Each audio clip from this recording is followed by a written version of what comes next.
Heavy rain has been coming down for days and it won't let up. A loud crash outside catches your attention. You look out the window.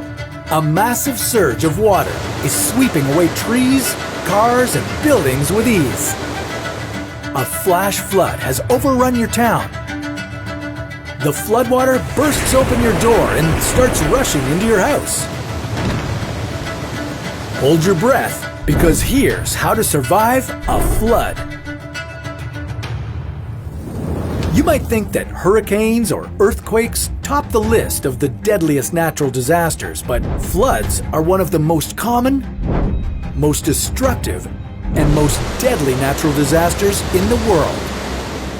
Floods happen when water overflows onto dry land.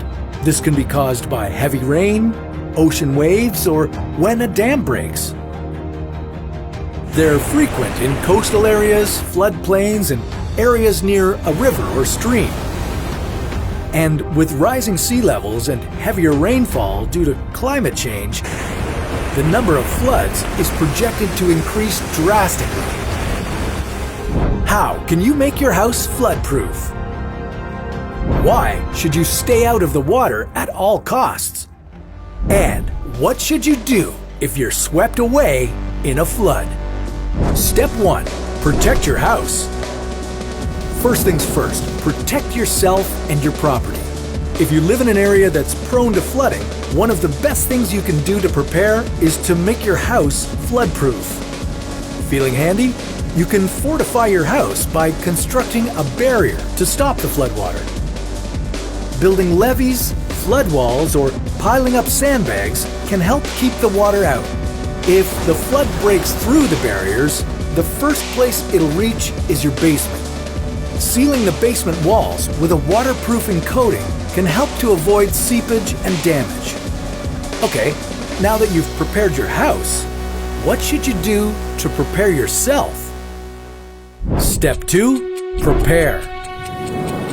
When a flood happens, chances are you won't be able to head out for a peaceful stroll to the grocery store, so stock up on emergency supplies ahead of time. Buy plenty of bottled water, non-perishable food, flashlights, and a first aid kit. Oh, and pack a bottle of bug spray too.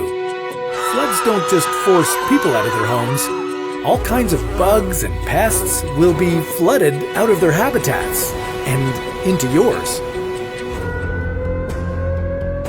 Oh, looks like a flood's on its way. Get ready. Step 3. Save your belongings. A flood warning is in effect. That means a flood is about to happen or is already happening. Gather all your valuables like your computer, phone, important documents, and your pets. Move them to a higher floor where they're less likely to be damaged or lost in the flood.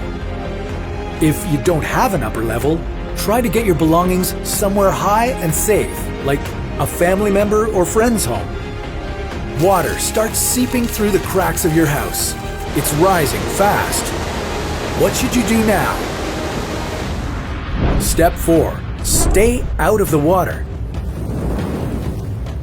If you're at home, don't go downstairs. Instead, get to a higher level above the water, but don't hide in the attic. Since most attics only have one way to get in or out, you could easily get trapped in there. If you forgot something in the flood or are thinking about walking through a flooded area, don't. It'll be hard to determine how deep the water is and what kind of hazards lie below. And whatever you do, don't drink tap water and especially don't drink the flood water. It's a bit nutty. It could be contaminated with sewage, gasoline, or bacteria. Stick to your bottled water. The rain is unrelenting. The flood's still rising.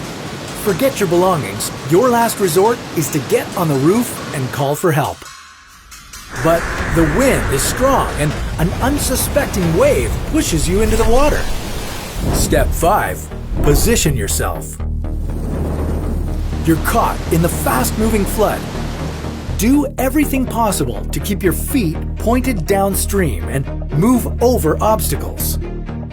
Then, try to grab or climb onto anything that can keep you stable or above the water.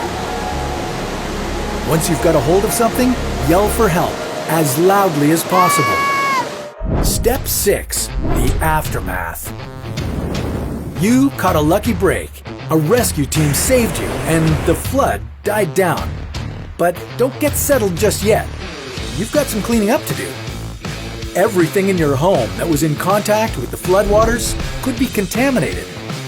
Remember, the water may have been polluted with sewage and diseases. Once your house is dry and clean, take a rest. You survived a flood. But what if the heavy rain outside causes a landslide? Well, don't worry. We've got just the video to help on how to survive. Don't forget to like and subscribe if you've enjoyed this episode. And if you are in danger or think you have an emergency, call your doctor, an ambulance, or the police immediately.